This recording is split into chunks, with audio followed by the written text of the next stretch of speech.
right, back at it with another podcast for Salted Sneakers.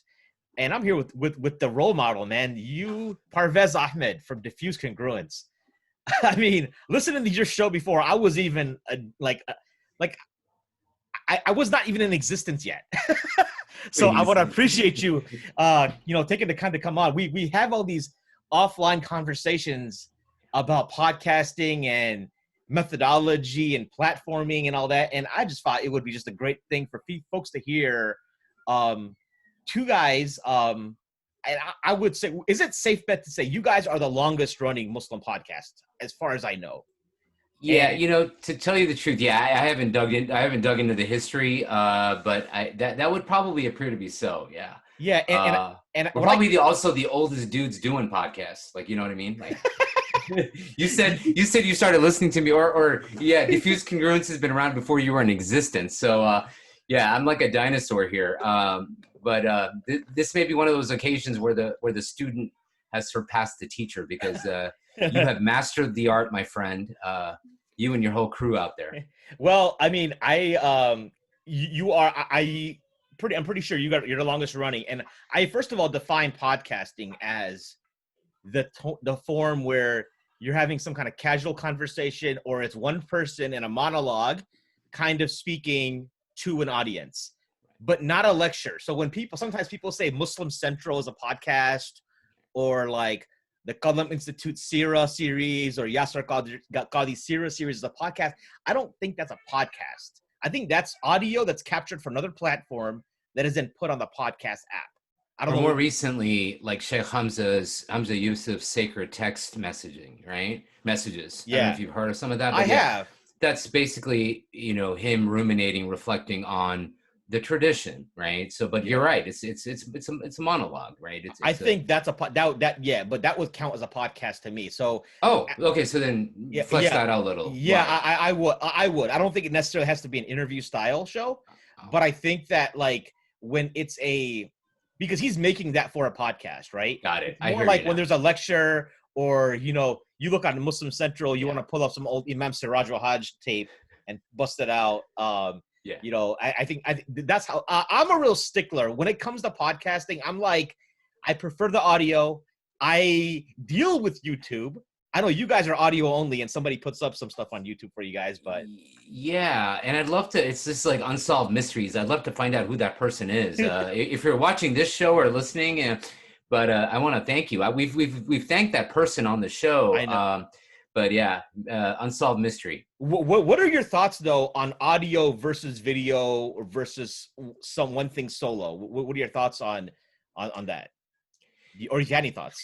Yeah, well, to tell you, I mean, we've had more than one person kind of mention how they'd love to see. Well, actually, let me kind of step back a second. First of all, I want to thank you for just even affording me the honor of being on your show. So like you said, I mean, we've been doing the show for a while. You and I met actually finally. I think we had traded some messages, and then we met on a trip of mine to Chicago, maybe a couple years ago, or maybe I don't know. I've lost track of time as we move. Linear time as we know it. So I think it was probably a couple years ago. But anyway, thank you, Maheen, for having me on the show. To your question, so we've heard that in terms of feedback about why don't we put out video content? Tell you the truth, I think it started off because I like you, I'm a stickler on certain things. I would love to kind of go back to that conversation about what we define as podcast versus what we don't. What I am a stickler on, or at least I like to be in theory, doesn't always play out, is quality. And so for me, if we're going to put out content, video and or audio, I just want to make sure it's of a certain caliber. And we've struggled with this issue just in terms of an audio format, let alone trying to delve into a video type interface. So I was like, well, if we're having so many challenges that we've had to confront from the audio perspective, like I don't even want to think about what we would encounter from a video perspective. Again, just given my kind of anal retentive kind of personality when it comes to these kinds of things, or being a stickler about these kinds of things. So that's kind of why for me at least, has been the impediment for why we haven't gone to video. If presented, I think with one, with the budget to be able to do so, and number two, to have it at a certain caliber, then yeah, I'm not averse to it. I think it would actually enhance the experience. If me and, well, let's just go back in time, me and Zaki, talking with Imam Zaid, like I'd love for that to be on video. Or me and Zaki with Dr. Omar, right in your neck of the woods, and I'd love for that to be on video because, well, I don't want to give a long-winded answer, but to me, it goes back to the very intent of the show, Diffused Congruence, which was, at least from my perspective, I mean, Zaki has shared his thoughts, and we more or less coalesced. Otherwise, the show wouldn't have come to fruition. But from my perspective, it was really about an oral history. It was really about capturing people's stories through the format of long-form interview. And so for me, if we're capturing these people's stories, then yeah, a video would be wonderful to have that in terms of a what's the word, like a record of it. So sure. Yeah, absolutely. When you guys started, you guys like, what was was that the goal? You just saw all these pioneer sages with untold stories. People didn't know some of the origin stories, and you just wanted to capture it.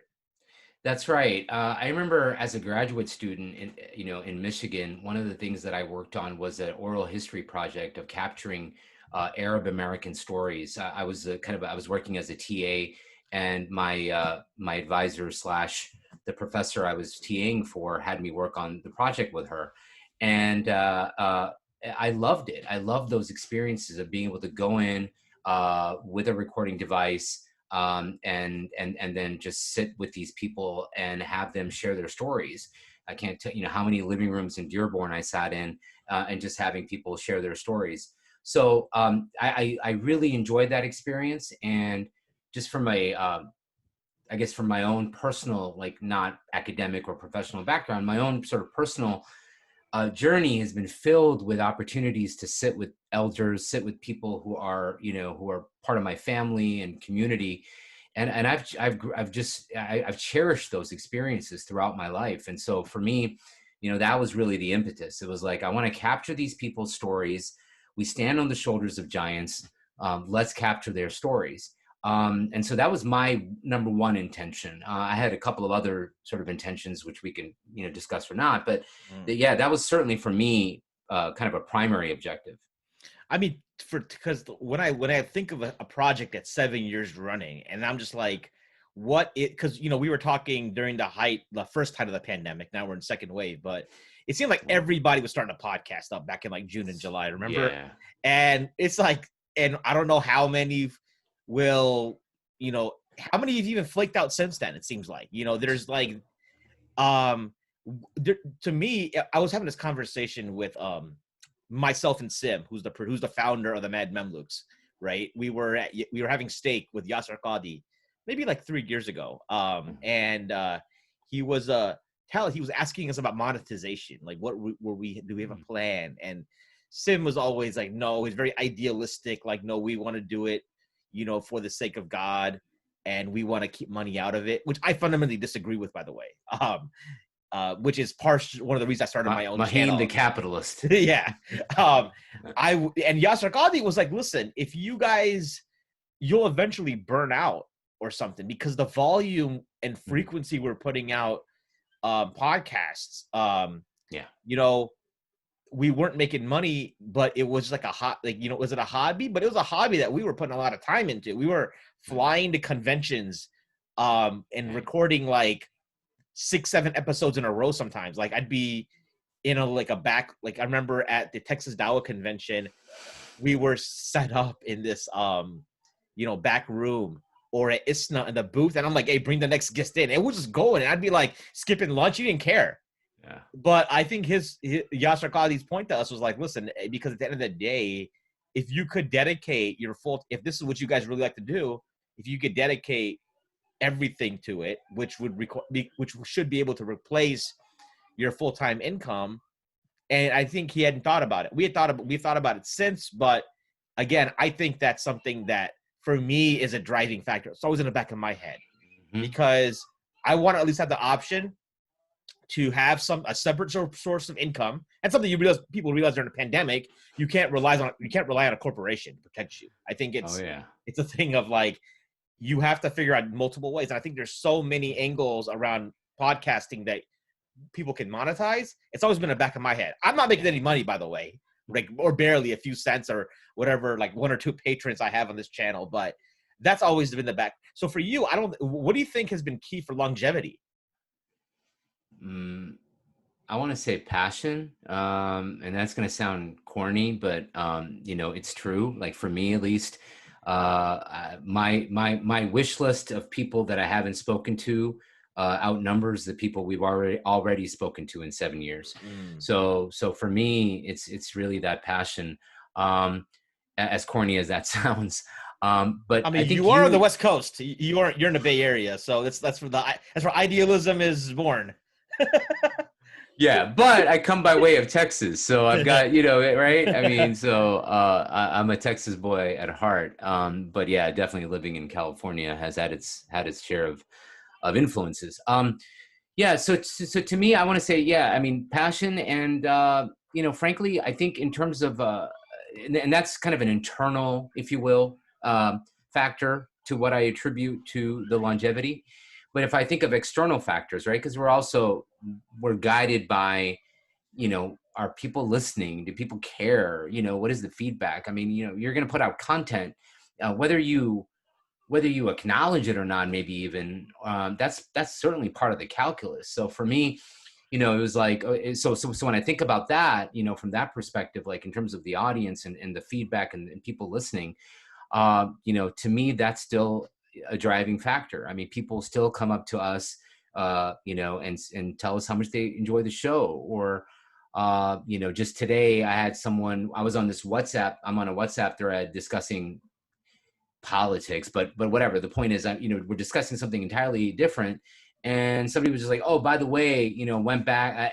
I kind of dropped off for a few episodes, went back, and I've been listening to your, deep dive into Shi'ism that you did a few months ago. Really enjoying it. Just that, just a whatever offhand comment or compliment like that. And I say, you know what, great, people are listening. So yeah. So to me, that also continues to motivate me. And like I said, it really kind of goes back to why I got involved with, or why the sort of project took off to begin with, which was, I still want to be, I want to just be that vehicle where people get to come on and share their stories. And I hope that I've gotten better at asking those questions so that people can kind of, can be vulnerable and talk about their stories and their experiences. So, because I mean, right. And I think Maheen, you'll definitely appreciate this. I mean, because you're up against, I mean, certainly, within a certain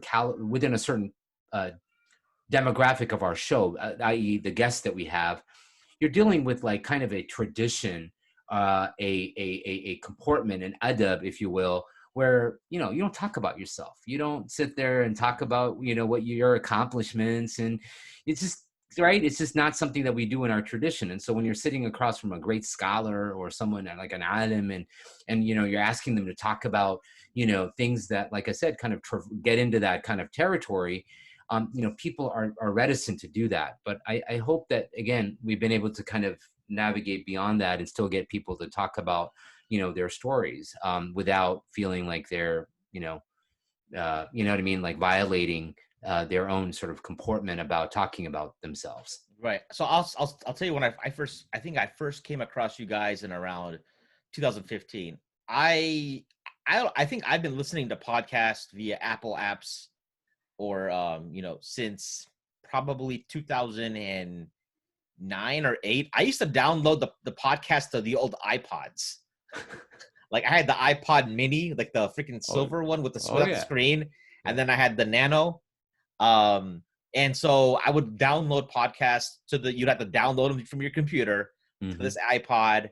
Now you just stream everything. You have your phone. I don't download anything anymore. I have subscribed to like 40 shows, but I want to say I was in Ohio and I was about to drive to Pittsburgh for work, and was visiting my parents, kind of like a pit stop in Ohio when I was on Pittsburgh. And I was figured search Islam podcast or something. I don't know what crossed my mind. I found you guys, and it was like Imam Zaid, Usama Cannon, and Dr. Omar. I think, already there. Right. And I was just like, this is good stuff. So, but I would be frustrated because your frequency was like, I'd have to wait a month for another podcast or something, or something. It'd be a while.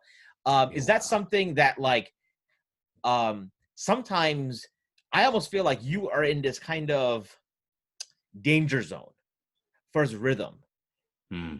Like, do you ever feel like when you go, because you don't hear from you for like a month or 2 months or 3 months, right? You're like, are they still around? Is this still happening? Like, what's going on? Like, what are your thoughts on that? Can you talk about the frequency? Can you talk about like trying to get that rhythm going?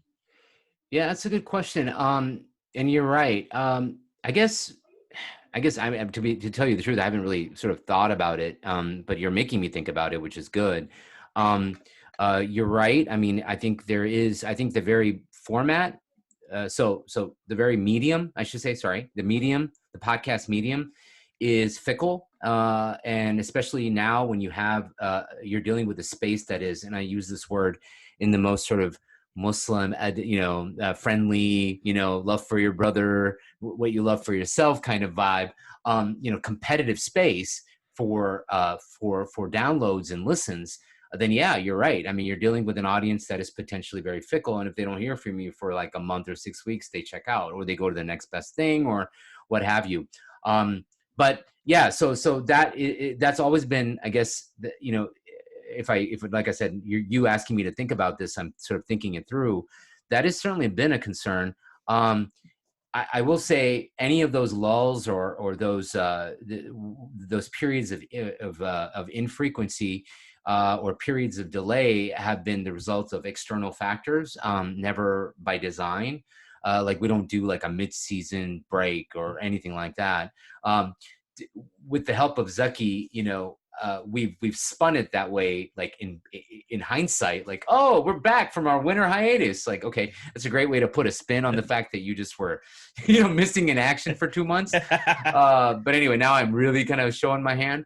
But yeah, so we've never been that way in terms of like a break or anything like that, or even frankly, and you've noticed this, I'm sure, and this is probably something you guys think about, which is seasons. We've never been kind of like, okay, this is season 3 on Diffused Congruence. And again, that's only been by kind of like spin, or we've tried to kind of cover our bases when it comes to delays. Mm-hmm. So, but I agree with you. I think you're dealing with a competitive space. You're dealing with an audience that, there's enough content out there where it can be a fickle audience. But I do have to also kind of at the same time, while I say that is the space and that is the audience, we've got our long timers, man. We've got our listeners who've been listening to us from the very beginning, and they still love our content. I mean, again, that's not, I'm not saying that out of any sort of, arrogance. I mean, but it is something I'm proud of, which is, we've got listeners who've been in it through the whole haul, and they still continue to listen to our content. And I think I'm also comfortable saying that because I don't think that so much has to do with us as hosts as much as it has to do with our guests. Right. So anyway, I don't know if that answered your question. It does. So one of my perceptions is that the reason is that because I've always felt like you guys have had very high profile guests. Like these are like household names in the community. And because of that, it makes it more difficult because you guys are at what, episode 100 and just crossed episode 100 recently, right? For sure. We're past 100. I don't know the exact number. Yeah, right. Terrible. So I think your guests are always like very well-known people, like people who are like Asif Manvi. He had that show. Mm-hmm. What show was that called? I don't, the sitcom. He had that Muslim Cosby show thing he did. Right. Yeah, I went to a screening of that. I forgot what it was called. Yeah. I remember going to a screening, but like Imam Zaid, Dr. Omar, to start off a podcast with like big names like this and kind of keeping it consistent. I was like, you got Imam Siraj Wahaj, right? Yeah. I mean, we both have been like, Sheikh Hamza Yusuf is like the elusive one that like, exactly. I think that I would always understand it that way. Is like you guys had a certain threshold of guests that had to be met. and the availability of those individuals would dictate the frequency.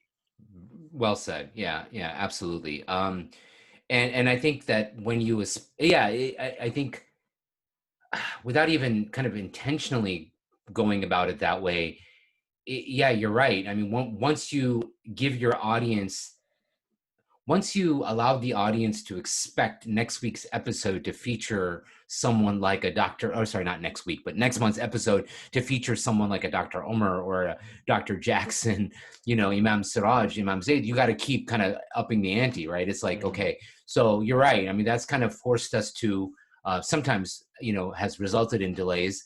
I've moved away from that. I mean, just by virtue, one, of the fact that, I mean, you're dealing with a finite amount of people who are, who kind of qualify, not to say that people who haven't been on the show don't qualify. So, to all the people who haven't been on the show yet, you are superstars in my book. But I'm just saying, like, you're going to run out of, the point is you're going to run out of personalities or individuals. And so I would say we've tried moving away from that, where we're more comfortable about, or we're more keen on having a conversation about a topic, for example. And I think certainly if you look at our COVID era episodes, they've been certainly more topical than they have been, biographical. Right. But I would say for the most part, I can appreciate the fact that you guys it seems like you guys had a structure, a vision. Like if somebody were to ask me as a listener of Diffused Congruence, what are they about? I was like, you're going to get an origin story, right? It's going to be a long form show. And it's not going to be too much interjection by the guests, by the host, sorry. So it's not going to, they're not going to hear too much of you guys pontificating. It's going to be like that, and so that's the kind of type of dialogue it is, right?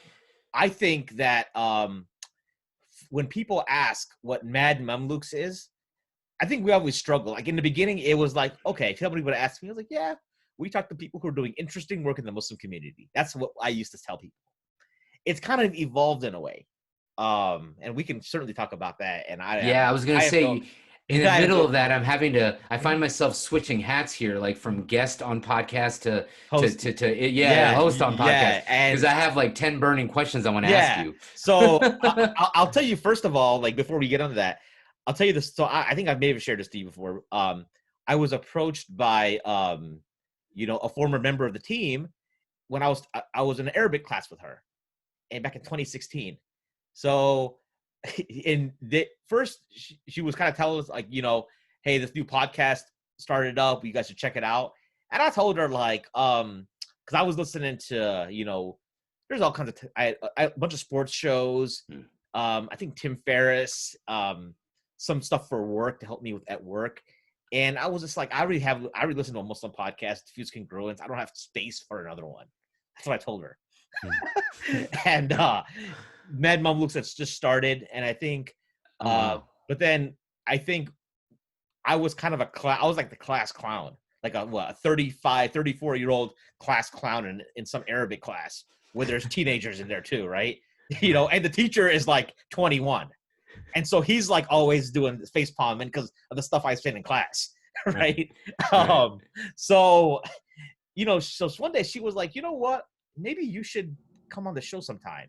And I was also suggesting her guests, like, you guys, because I was like, I checked out the show. I was like, your show's pretty good, but your frequency isn't enough. You guys should get, and Mad Mamluk started as a Chicago only thing. It was all basically like the guys we do in Chicago just show up to our basement and start recording. Right. But the banter back then was very different, and so I jumped on board, and then I would tell like Sim, who's my producer, I told him about Diffused Congruence. I was like, yeah, I listened to this. Have you guys heard of him? And he's like, no, I never heard of him. He checked them out. He's like, and his perception was like, oh, this is looks like the American Sufi experience. And I was like, interesting. And I was like, well, I could see that, but like everyone has their ideologies. Yeah. Fair enough. He's like, fair enough, right? People are inclined a certain way. So I know when you guys first got Joe Bradford, I was like, yes. Somebody like who kind of and I think you guys talked a little bit about Salafism too, which that was a great episode, from a content point of view. So I think that's where so I've always like enjoyed you guys, but I think one of the reasons I wanted to have this conversation is that I think we represent Mad Mamluks, even though this is not a Mad Mamluk show, it's Sultan and Sneakers. No, no, Right? please. But Yeah, as a but Mad host, a Mamluks, co-host, yeah. yeah. I was, as the anchor for over 3+ years, I've kind of taken a step back because I got my own show now. But as the main anchor, I also hosted the Yakin Institute podcast for about a year. So I feel really? like, yeah, Okay. I did. Nice. That was a paid gig. Hmm. So I was an employee of Yakin Institute for a short time. While they were doing this kind of like podcast format. But I think we represent two different angles of the Muslim community. And I want to show people that, like, hey, we could have two people who are representing two different angles of the community. Two shows. Yeah. Two shows, but also Okay. like I think two different niches almost in a way. Please And flesh that. Yeah, talk about that. Like we can like still have but we're cool. That's the thing. It's like, and I think the community needs to see that. The community feels like we're on team this, and they forget the Islam part of it. I'm like, yo, that other team is still Muslim. You might have a political difference or some kind of ideological difference or organizational difference. You don't like who they roll with, but they're still Muslim. And I think there's still a basic respect that has to be given there. And I think we've lost that. You know what I'm saying? Yeah. Wow. Okay. So I should have been taking notes here because I've got so much, and I hope I remember this. So sure. To go back to something you said a while back in terms of like, what is the elevator pitch for diffuse congruence, right? Like if you were to summarize, if someone comes up to me and says, hey man, you co-host this show, what's it about? So my elevator pitch is always like this, are you familiar with NPR? Okay. Yeah, you are. On NPR, there's a show called Fresh Air with Terry Gross. We're Fresh Air with Terry Gross. We are not This American Life on NPR. So you take sort of it's the tale of two shows. You've got NPR doing This American Life, and you've got NPR doing Fresh Air. We're Fresh Air, right? Not to say that you guys are This American Life. I'm just saying like that's how I present that's my elevator pitch for diffuse congruence. Now. I more often than I want to admit, I encounter people like, well, Terry Gross, like Fresh Air, what's that? So then of course, then I have to kind of rethink the whole thing. But yeah, I mean, it's, and you definitely don't want to get into like PBS Charlie Rose hour, because then Charlie Rose you're dealing with. Anyway, sorry. Yeah, right. You're going to get canceled and me too. But to your point about, okay, so let me again, yeah, I'm just kind of thinking back to all the things you brought up. The first time that people's perception of the show even crossed my radar or even came across my radar, I'll be honest with you, Mahim, was I think you texted me or you called me. Can't remember. I think this is before we had met maybe, or right after. And without naming names, there was a certain someone, a scholar, a reputable scholar with kind of a very active sort of online social media presence, who had made, I don't think they were disparaging remarks, but it basically characterized diffuse congruence as, and you can maybe help me here about what the exact quote was. I think it was almost like fluffy. Fluffy, that was the word. Thank you. Fluffy. Yeah. And I heard that, and then, like I said, you brought it to my radar. So you brought it to my attention. I listened to that particular episode, and I was like, okay, that's interesting. Now, one, like I said, I didn't take that as a slight, because I heard his comments in the overall context of the conversation, and he had some views about the study Quran, and one of our recent guests had praised.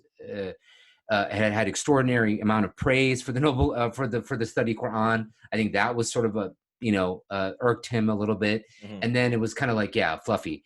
So then what it afforded me was it made me kind of sit and think and say, that's a really interesting comment, and like, how do we come across to a segment of the community or population who has not heard of has not heard the show, but has heard of the show, and maybe hearing about the show from other people.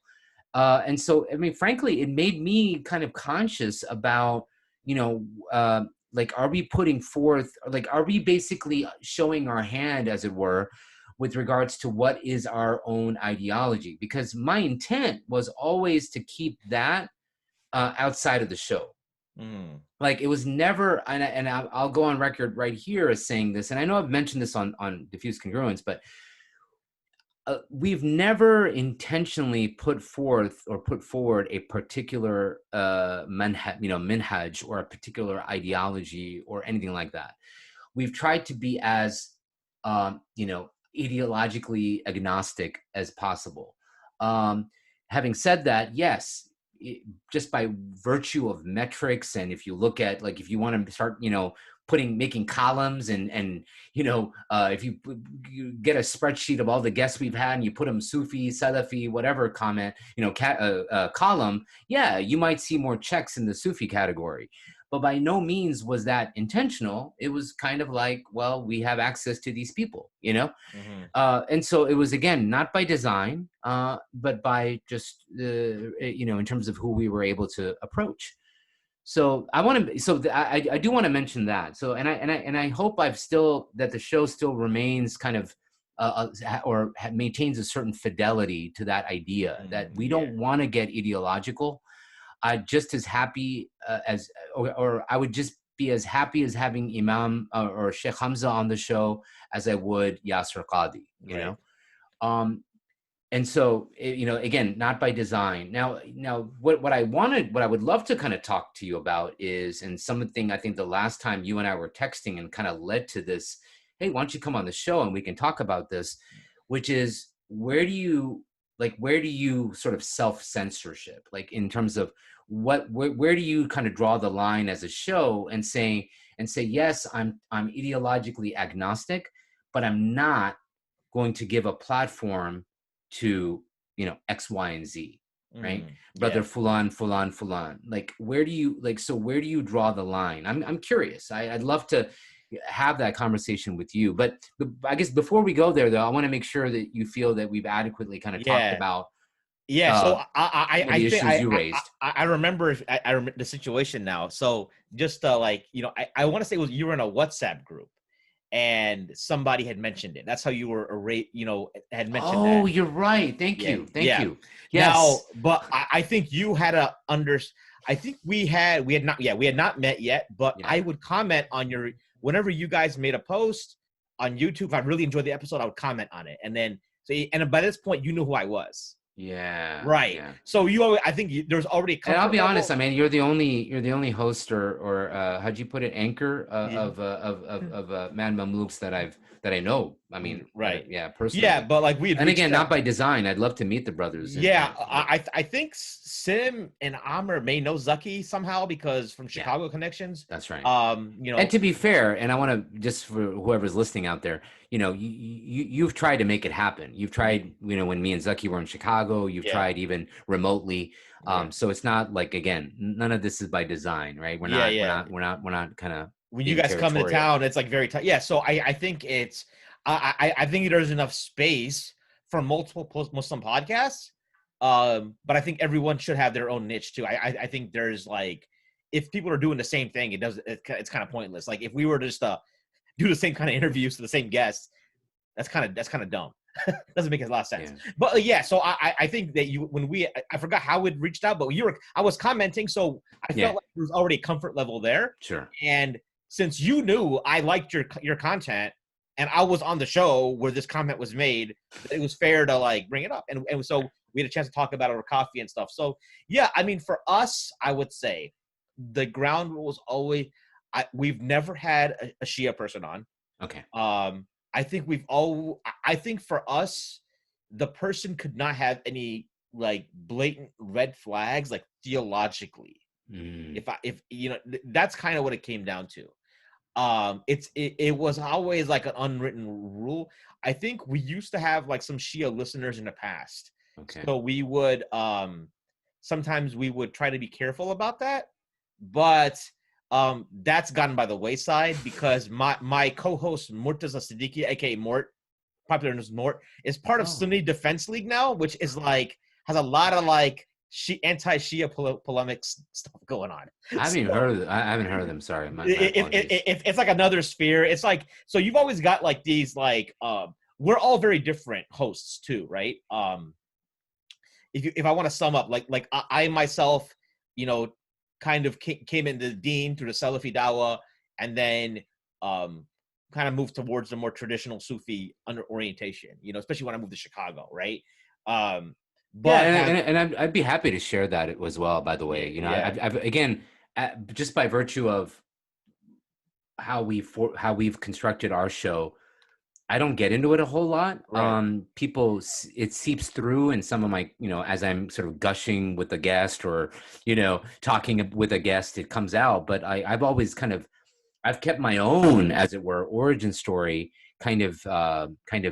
Yeah. what's the word? You know, like I don't know, ambiguous, not ambiguous, but you know what I mean. Like I But just I haven't gone into it. you have a similar in a Very, way, similar that's what I'm saying. background, So, right? and that's what I even kind of jolted my memory, or kind of made me kind of even comment, because what you just shared with, like, kind of coming from like a kind of a pseudo Salafi or what have you, neo Salafi, kind of a background, and then kind of gravitating towards perhaps a more sort of, you know, Sufi oriented approach outlook, that very much kind of echoes my own experiences, although there was a lot of stops along the way, and there was even some, you know, connections or some important, you know, roots prior to my sort of indulgence in Salafism.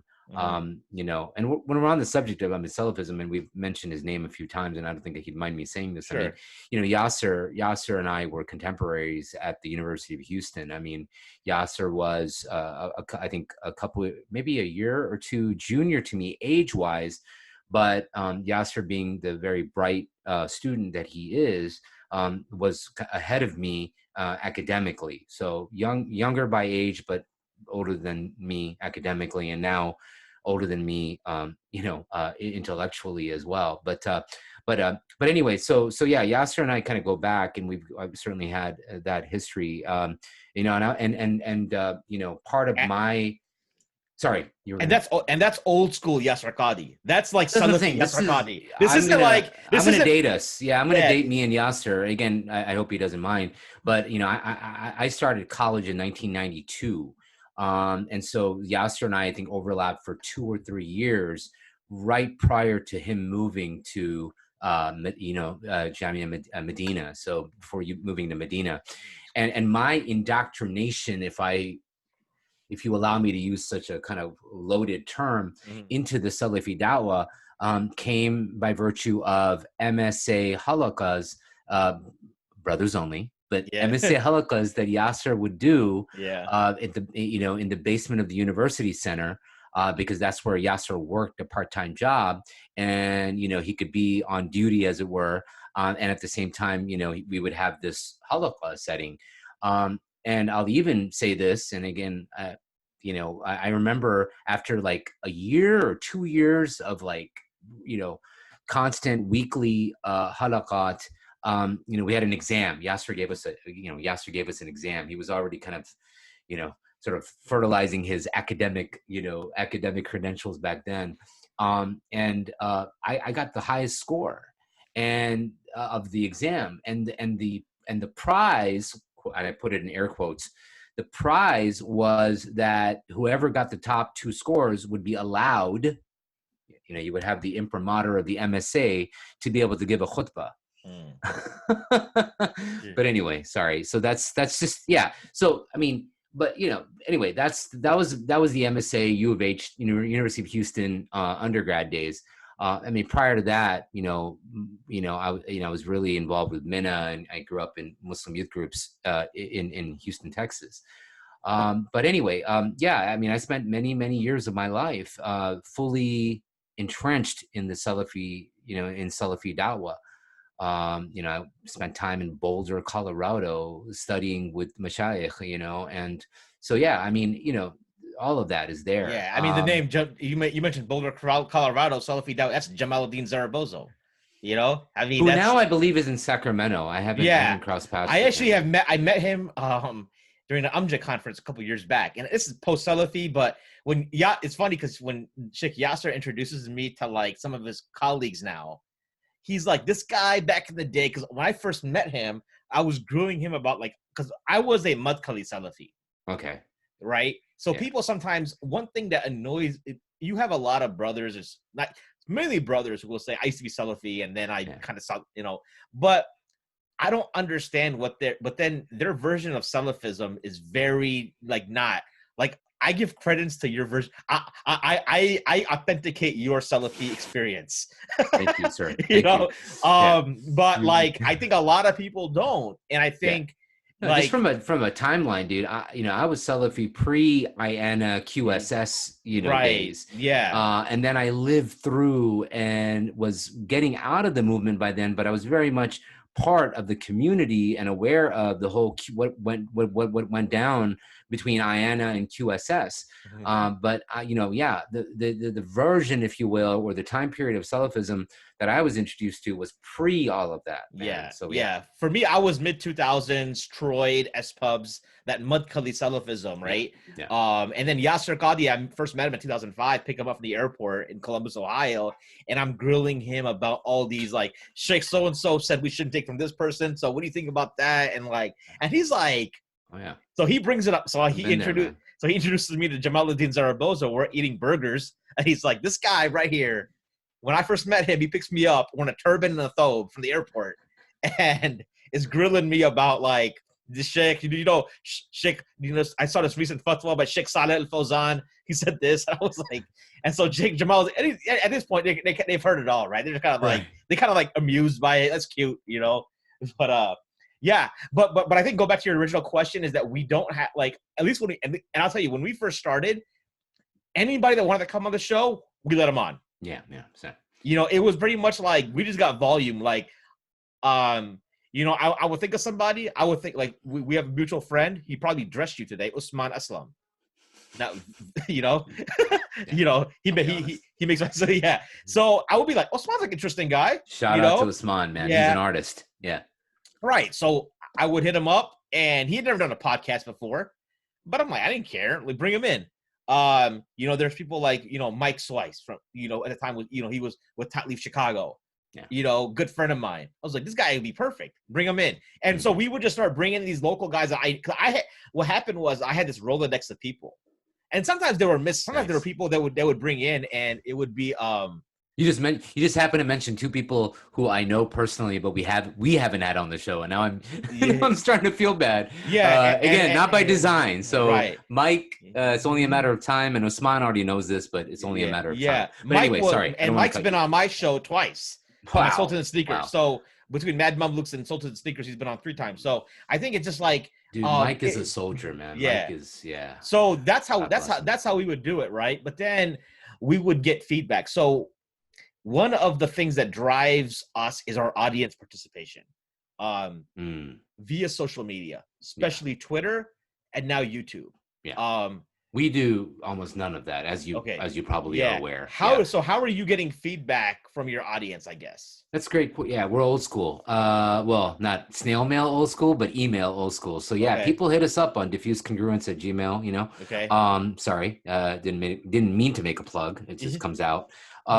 But we've very recently, and I want to say recently as in, I don't know, 3 months, maybe a few months. I mean, again, I've lost the concept of linear time, but we've ventured into Twitter, although we've always had a Facebook presence, but that Facebook page has always been kind of just like, putting out our content, but again, we don't like engage our audience via social media as much as I think you guys do. Right.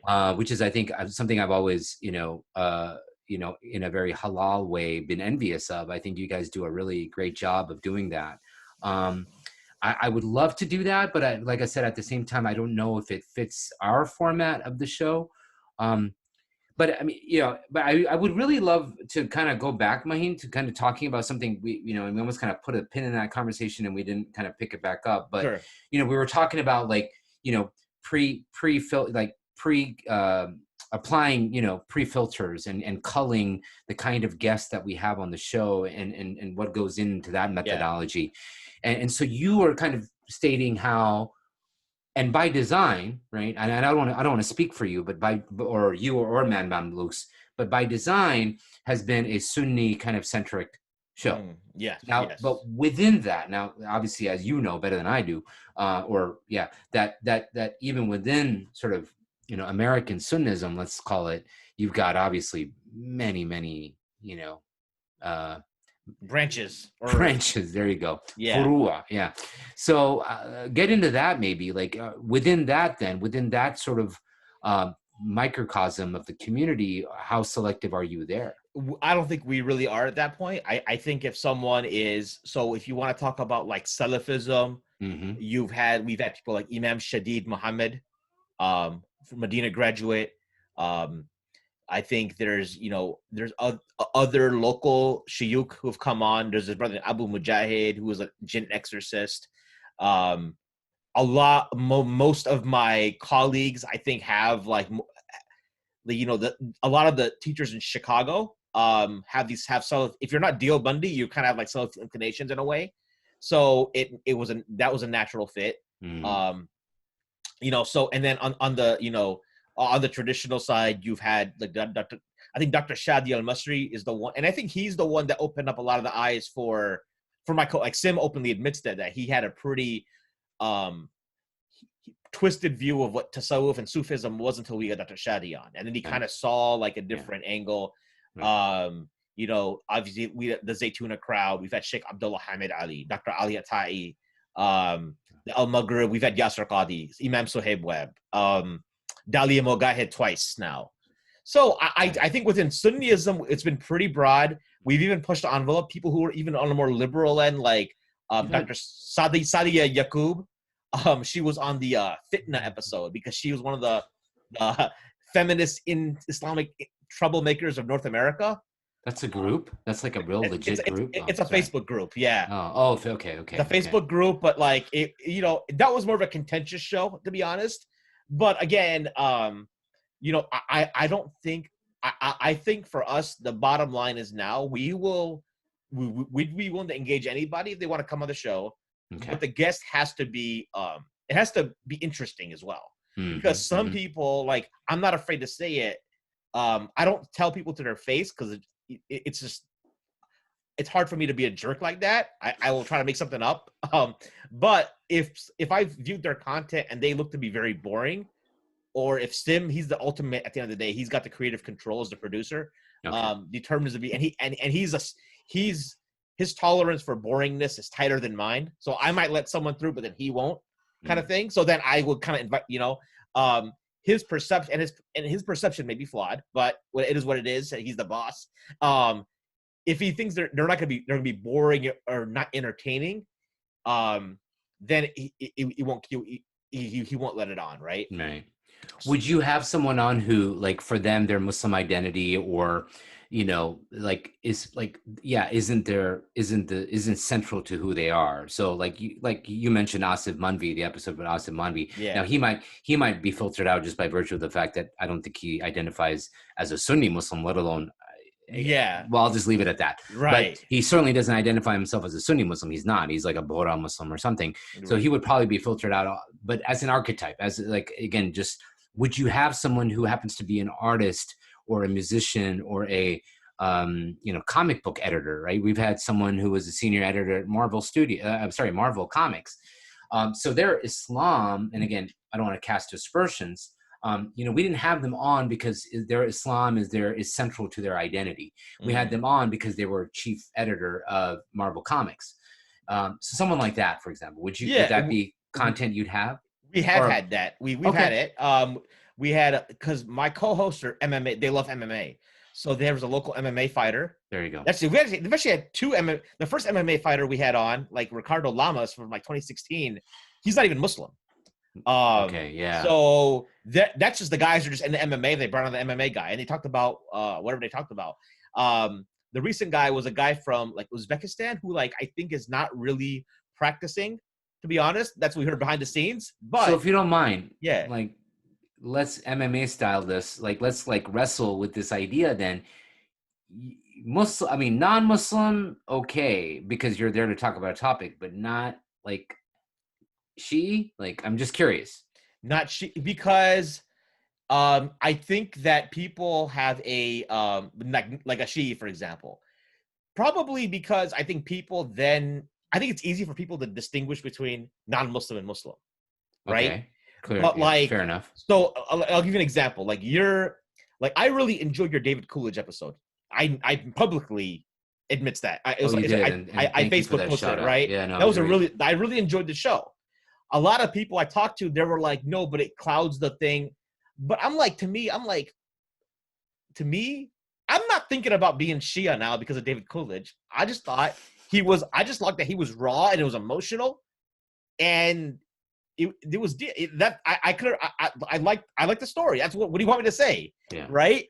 Right. I mean, No, that's a really interesting point, because I mean, because if that qualifies as fluffy, like, I mean, like, let's take like the David Coolidge episode. If that's emblematic of us being fluffy, then I'll take that. I'll Yeah. take that as kind of a badge, because for me, I mean, I'm sorry, we're going to give people a space to talk about their life journey. And so, and I'm okay with that. And I'm just, so far, I've only been listening to you and kind of putting you on the spot in terms of, what would be kind of an automatic, would automatically preclude someone from the show. For us, I'll be honest, like, this is something that I remember Zaki and I, because and I'm just drawing attention to this because I distinctly remember this conversation, like, oh, because so-and-so imam was in the news who was an openly homosexual imam. Okay. So I was like, hey, curious, Zaki, like, because we hadn't really talked about it. It was like, hey, like, would you be comfortable having like an openly gay, imam on the show? And that was kind of like an early, for us, it was like, no, we wouldn't, and so we just wouldn't. And so for me, for us, it was like that's definitely one that I can go on record and say, like, is by design and by choice. Like, we would never do that. But yeah, so I'm just curious. Yeah, it's interesting to kind of hear your what would be the thought process behind that, though? Like, what is your point? Exactly. Because like people could point out, like, I mean, to me, Okay. so I am the most out of my co-hosts. Okay. I'm the most liberal. Like, the idea of not giving anybody a platform, to me, like, I can't even wrap my head around that concept. Got it. Well, to me, the only reason, there's only two people in the world today that I can think of that I would not give a platform, non-Muslim or Muslim. Got it. Probably David Wood, that Christian, like, polemic dude. I don't know if you know him or not. I don't. He just makes up stuff about Islam and like has a YouTube channel, like stuff like that. And then it's open, like, I don't, Daniel Hakikachu. Again. Someone who likes to, yeah, so it's just like, because I don't believe there to be intellectual honesty there. And that's a good point. If you push, and to me, that's like, if that becomes obvious, like, you're just doing something to get likes. Like, you don't have to be, and it's my judgment call. I can't prove it to you. At the end of the day, it's my show. I can say, this is what I want to do. I just am not gonna go there, right? Right. And based upon my personal knowledge and experience, and how I view the situation. So to me, I would say I'm pretty liberal. Like, I had a transgender Hafiz on my Sultan the Sneakers podcast, right? Really? Oh, wow. And so now Muhammad Hijab gets to have a transgender person, and people, I'm like, wait, I was first. Like, what so the wait, heck? Muhammad Hijab had a guest who was a transgendered Muslim. Transgender hijabi, a trans female. I think she's I assume biologically male, who's now trans female. Okay. So to answer your question about, like, kind of, well, what is my reasoning for why I would draw the line there, is to me, it's less about my own personal reasons for it, or my own personal why I find it, say, reprehensible or problematic, or I have an aversion to it. It's more about, I don't think it fits the contours of the show. And by that, I mean that if I was to have an openly gay imam on the show, I wouldn't have that person on but to discuss their homosexuality.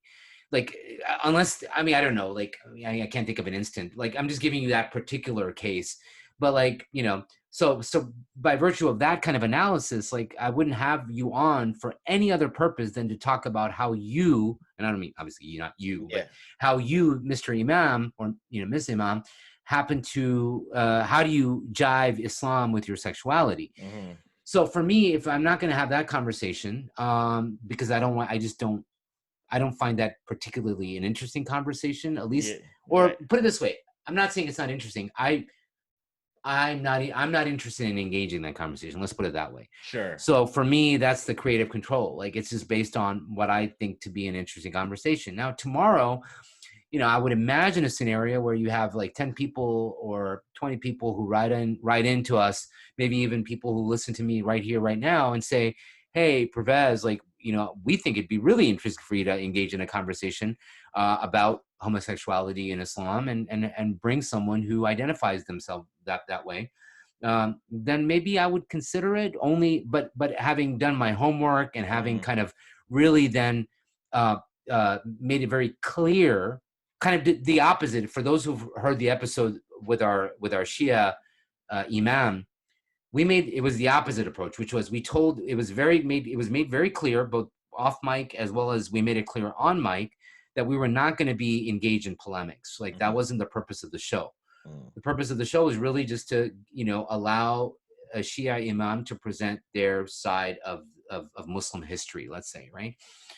And then we did our own kind of soft refutation, if you will, and that was by having Dr. Ali Attai on to kind of then counter some of the points that we had on, or some of the points that were raised, by the Shia Imam. So anyway, the opposite approach would be taken then with regards to having someone who, as I said, would be like, say, openly gay or openly what was transgendered, right? Would be that it would be, I would lay the parameters of the show as being a debate, as being kind of a polemic against that lifestyle, or against that, against the understanding that you can negotiate Islam and your homosexuality. Okay, that makes, and I think the reality is that the Shias have been around. They've been around as forever, right? Right. And we have always, even within the Sunni tradition, we understand that we assume they're Islam by default, right? So if we can say that they're around, they've been around forever. They're a small person. They're like, we are the majority, but they're around, and we know they're Muslim by default, unless there's, you can get the whole deal about, well, do they hold certain 12 beliefs about X, Y, and Z, and does this, you know what I'm saying? Yeah. But I think there's like, I think it's a point of like, it's still a point to understand, like, we should probably at least know who they are, rather than like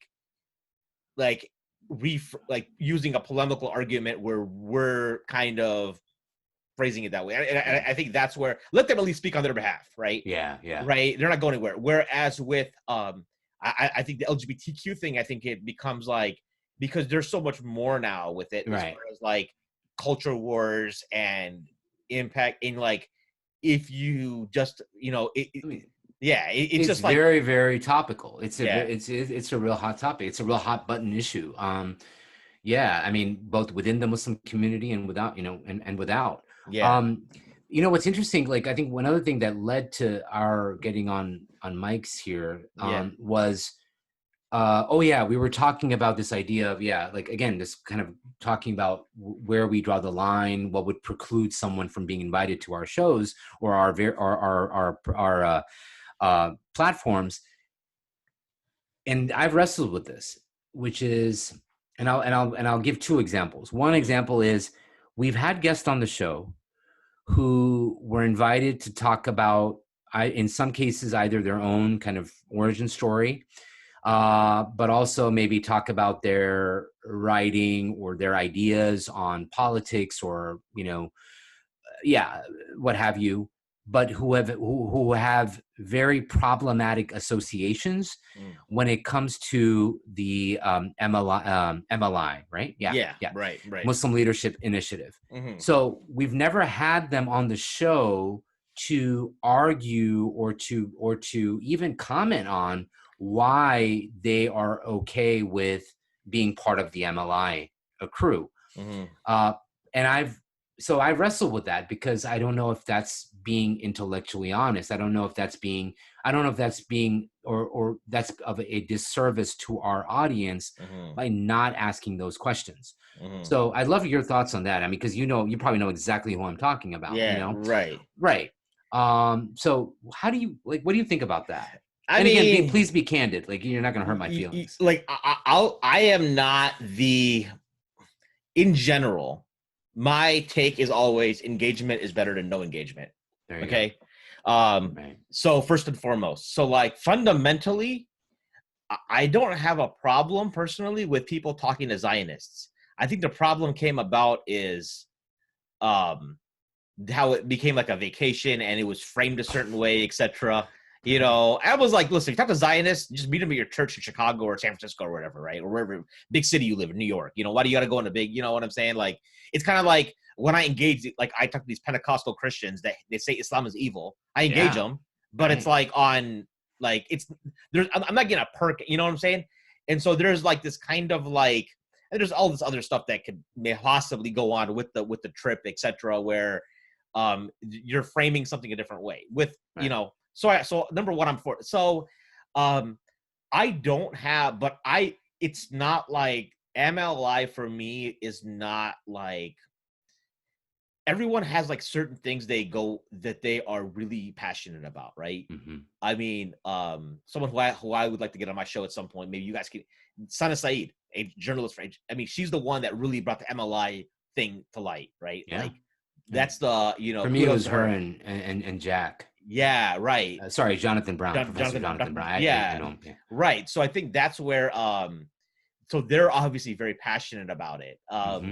You know, and they're knowledgeable about every little angle about it. I don't have like, so to me, first of all, is like, unless I really dig in and find out the information, I'm not gonna have a position on a lot of things. And I think number one is that like people seem to think it's, you have to have a position on stuff. I know. You know, and so I trust what Sana and Dr. Jonathan Brown, the work they did, and on a surface level, and based upon some of the other things I've seen with those individuals and people like Professor Omar Muzaffar, who's a good friend of mine in Chicago, and kind of stuff he shared with me.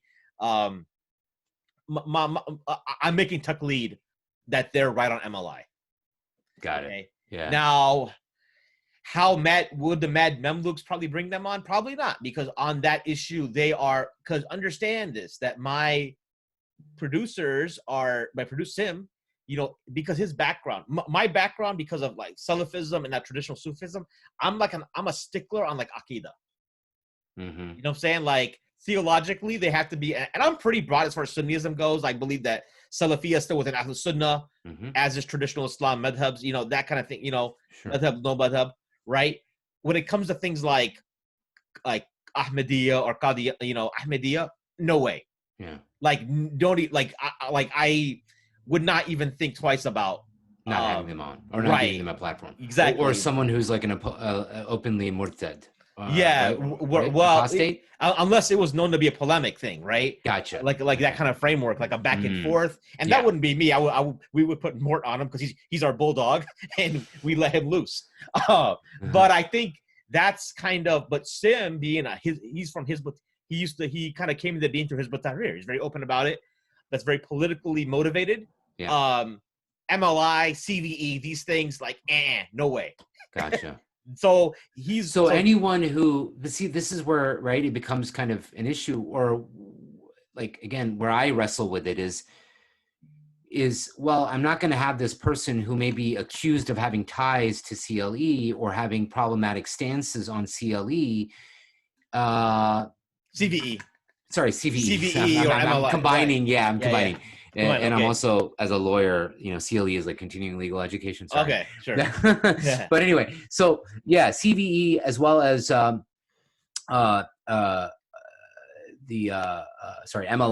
Yeah. I kind of lost my train of thought here. Sorry. Anyway, it'll probably come back to me. Yeah, but I was saying that, like, because so I think what happens is collectively we have our things and it kind of comes together, right? Basically, it's like, you know, we probably wouldn't have a Shia on now because Mort is part of Sunni defense. Now he wouldn't object to it, to be honest. He might want to have him do a back and forth. That's his style. Yeah. But he would but for us, we would be like, what's the point kind of thing. Gotcha. Like it doesn't. I guess it doesn't interest us enough either. Okay. Right? So let me. And this is now. I just remembered what I was going to what I was going to say, which is we're also dealing with this climate of cancel culture, right? Cancel culture. Mm-hmm. So it's like, how much credence do you give to, a guilt by association kind of hit job piece, or, online content, social media post that a person makes, against an organization or an individual without having, done the proper research. So I'll just, without naming names. Yeah, I'm affiliated with an organization. I remain affiliated with an organization that has been mentioned as part of this, like of accepting or having CVE ties or accepting CVE money, right? You're right. So now, if someone's not going to have me on their show or have someone from that organization on the show because that organization has, I'll say, wrongly been linked to CVE monies, then where do you end? Like, because we at the same time decry how we live in this cancel culture and how problematic it is, yet we're kind of being informed by that same kind of culture by how we are filtering guests. Do you see what I'm saying? Sure. So very simple. Okay. So I think that, like, your organization will be there will be no issue with them coming on Mad Mamluks. Okay. We don't. It has to, for us. It's got to be clear cut, direct. Like the guests maybe you had on were MLI. They were on MLI cohorts, and they did not. So we had maybe someone who was an MLI cohort, but then he made a public statement against it, right? So we're like, all right, off the hook, right? If someone is known to be a CVE recipient themselves directly, and is very open up, and it's clear cut, open, not an allegate, that would be the thing where I always joke on the show. I'm like, listen, man, like, is it that bad? Like, we all got to get paid. Like, I mean, we live in America. Like, we're all kind of sellouts already. So what's the big deal? Right? No, because I'll give you an example, and no, I totally hear you. Yeah. One of the people, and I know him personally, he's a lawyer, and he's written extensively about, Muslim organizations and CLE money. I don't know. I think you've even had him on Mad Mamluks. Yeah, we've had him on a few times. Okay. So he's our guy.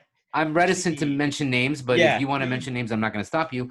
But for example, he has included in his people that have come under his crosshairs. Right. He has included an individual who I consider to be not only a personal teacher of mine, but also someone who is one of the greatest thought leaders, like that we have in our Muslim community. So it's like, what, am I going to cancel that person and never have him on the show? So, like, for example, how would you, like, if given the opportunity, and you know exactly who I'm talking about. Yeah. I think most in our audience do. But would you have this person on the show as a guest, even though he's been in the crosshairs of someone else on your show who's written extensively on CVE? Absolutely. He would be. I did it again. Yeah, CVE. That's right. CVE. I don't think that I don't think there needs to be a question. I think we'd be thrilled to have him. Yeah, got it. But not just because of the name, of the cachet of the name. Well, it's because, like, again, it's like I think we have we would also think that, like, listen, if it's an allegation, like, it went both ways. Like, let's not, like, hide the elephant in the room. Mad Mamluks to get some pushback this past week because we had Noman Ali Khan, right? I mean, we did, it's like. So I think it goes both ways. I don't think that, and I think my co-host would agree with me that if these, it's got, if there's an actual trail and it's very open, it's very evident, that's one thing. But if it's someone else, even on our show, he's saying this, and it's like, and we're like, he said it. We love our guests. We appreciate when people come on our show and we hear them out, right? But it doesn't mean that they're going to inform, because, like, if they informed our thoughts, we've had over 200 episodes. We're like schizophrenics at this point. That's a good point. And like, and then the other, remember I said I was going to give, like, I wanted to talk about two things. Like, automatic filters, as it were, automatic, precluders, Right. automatic preclusion from the show. Right. We've kind of talked through MLI. To me, the other one would be, people guilty of, and you like you said, the elephant in the room, people who've been guilty of, or let's say accused of. Sorry, Right. we don't know guilt. People who've been accused of moral turpitude or sexual improprieties. Would we have them on the show? So I'll give you an example, and I don't want the rumor mill to start and seek refuge in Allah. Yeah. Don't think of names or don't think of people as I say this story or this Right. where I mention this anecdote. So Yeah. please, audience, don't do that. And I'm never going to go on the record as saying who I'm referring to. But for example, we had the opportunity to speak with a relatively well-known personality. Certainly, if I mentioned his name, you would know who that person was. And then it was brought to our attention that this person has not so publicly been accused of certain sexual indiscretions, moral turpitude. Okay. Sure. We made the editorial decision, or actually I did, and then later told Zaki about it. But I made the editorial decision to basically make up an excuse and got ourselves out of the interview, rather than. You guys did not do the interview. Correct. Okay. Correct. So that to me is kind of another automatic preclusion for me. Like if it's brought to our attention that someone is accused, not like I said, guilt we don't know, but even accused of sexual improprieties or like I said, fancier word, moral turpitude, I wouldn't have that person on the show. Now, going back to your elephant in the room, how do you navigate that? Or how did we? I'll tell you. Oh, there you go. Sorry, how did we? Yeah. We did. By the way, I've heard the show. Yeah. I couldn't resist that one. I think it clocked at over 2 hours, but I waited through it. So I mean, like I think so. We had to go back. So we had we had this on a live stream last night. We had people call in and kind of talk about it because. So after the show. Yeah. So we did that show this past Saturday. This show wouldn't release, it'll be a few weeks out, but we did the show with Noman on Saturday, and then did the live stream, kind of our weekly Wednesday roundtable, we call it, on Wednesday night. Where you take like listener calls or whatever, or it's live. They do live chats, and then people can call. We're just trying this thing out where they can call in. Oh, okay, cool. Listener calls. I'm probably sounding like a dinosaur that I am. We encourage. Like, yo, dude, you've heard of people can DM you. And we encouraged someone who wanted to challenge the idea of giving them a platform, right? Okay. So so we did that. So I'll just tell you my own version of the story, right? Sure. So when this all happened, this is 2017. We had heard about it from some of the circles of imams who I trust, right? I think around ISNA time, you were hearing it going on. It's ISNA back at the time was in July, I think back then, I want to say. And, you're hearing about it. And as I said on our show with Professor Umar Muzaffar, that I had no reason to not believe the whatever. But at the same time, there was so much there's this huge spread of what it could be, right? And then you would hear things. Oh, it's not zina, it's not illegal sexual intercourse, it's not rape, but it's some kind of abuse, spiritual abuse. So then you're like, what could it be? Like something that's unbecoming of someone of that status, right? And I want to say, just for the record, again, the person, the anecdote that I gave, very much the same kind of situation. It wasn't, it was not sexual abuse, but it was perhaps an abuse of his authority, this person's authority, right? And certainly something that we expect better from our scholars and our thought leaders. Let's put it that right. So I want to be very clear. This was definitely not, even the accusations were not to the level of what happened in Elgin a few years ago. Sure. Right. So I think that's where, so remember when that happened, we started speculating, because we were okay, it's not that. It's not that. And so even What all our is it? Right. well, it so it can't be that bad, but it's still abuse. And now it's like, and then there's other things going on. You know, what's going on in our head? We're trying to talk to people, and we're not, at the end of the day, I don't think we're entitled to information. Like, let's make it clear. I don't think we are. If people told us stuff, they told us stuff, but That's it just added more confusion. I think it just raised more questions. And to me, it wasn't like, so I remember back then you were thinking about, okay, this is in Dallas. This is like, it happened in Dallas. Certainly the people, to me, logically, I'm like, certainly the people who are in Dallas are going to have a better understanding of what's happening than what's in Chicago. Right. Fair so enough. I gave them the credibility. I was like, listen, if you guys are saying something's going down, it's going down. But like, as a platform, I think we did not take a stand either way.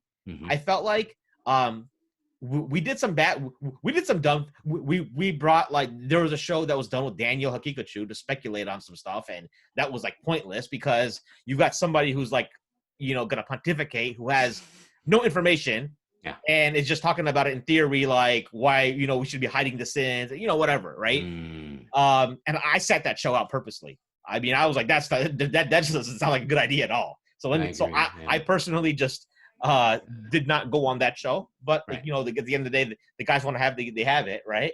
I still had to deal with the pushback because people were hitting me up like, Mad Mom Looks did this. I'm like, yo, bro, I was on the show. What are you asking me for? You know, that doesn't really work, by the way. I realize, because you get associated with the platform no matter what. Absolutely.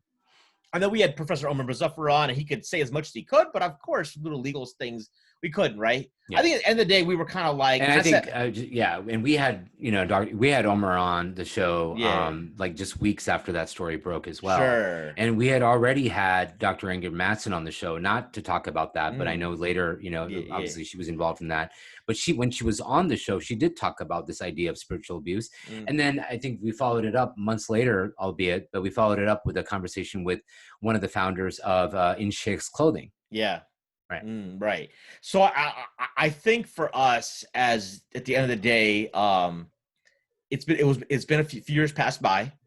The way it, like, we I think one of my co-hosts had watched one of his videos recently, and we talked about a roundtable. Long story short, I think he was able to get in touch with us, and we were like, you know what? We're talking about Quran and Arabic. We're kind of like, and the thing is, what I had seen is that he was back on the scene, like doing like paid events in America. Like, he sold out in Cincinnati, Ohio, like a year ago. Nobody does that. 600 people sold out. Like, nobody goes to Ohio. Nobody in Ohio like goes to lectures, right? And so we're seeing this, and I'm not seeing like an uproar kind of thing. You know, you're not seeing it. So you're seeing this vibe here and there. So then we're like, you know, in my head, like, you know what? You know, I personally, my belief is that, like, hey, listen, if the imams who I trust have a position, right? But maybe I'm interpreting, maybe my conclusion is different. But I'm also talking to other imams too who didn't sign off. And I'm hearing that, like, oh, not everybody's on the same page here, because some of them are like, no, this is like, he shouldn't have been doxxed, right? People are, but they won't go public and say it because, you know, and I think partially I have to say that, like, I almost think there's a culture where, because of I feel like if this under like believe all women, if they came to you, if you're a scholar, if you're an imam, and some sister came to you with some kind of allegation, and you investigated it, and your conclusion, and you told her, like, I don't agree with this. This is like not like, I couldn't see that going over too well either. And I factor that in so we kind of thought about it, and so we did it. And so I would say the overwhelming response has been positive. And again, these are from our listeners. And on top of that, I was talking to some like students of knowledge before the show who didn't agree with us doing it, but you know what they told me? They were like, you know what, you guys you're doing it, but there was somebody else who was a bigger platform who brought so and so on, some other guy his case is much worse. So I mean, it's not as, whatever you're doing, it's not as bad as that. And like, there's no pushback there. You don't see a lot of that. But wow. So my conclusion in all of this is that I actually think it's like the Mad Mamluks has like, we're kind of a polarizing platform. We have loyalists, but then we have people that hate our guts. Yeah. I want to say we're lucky enough where, we haven't engendered that kind of passionate response, Yeah. in the opposite direction, at least. Yeah.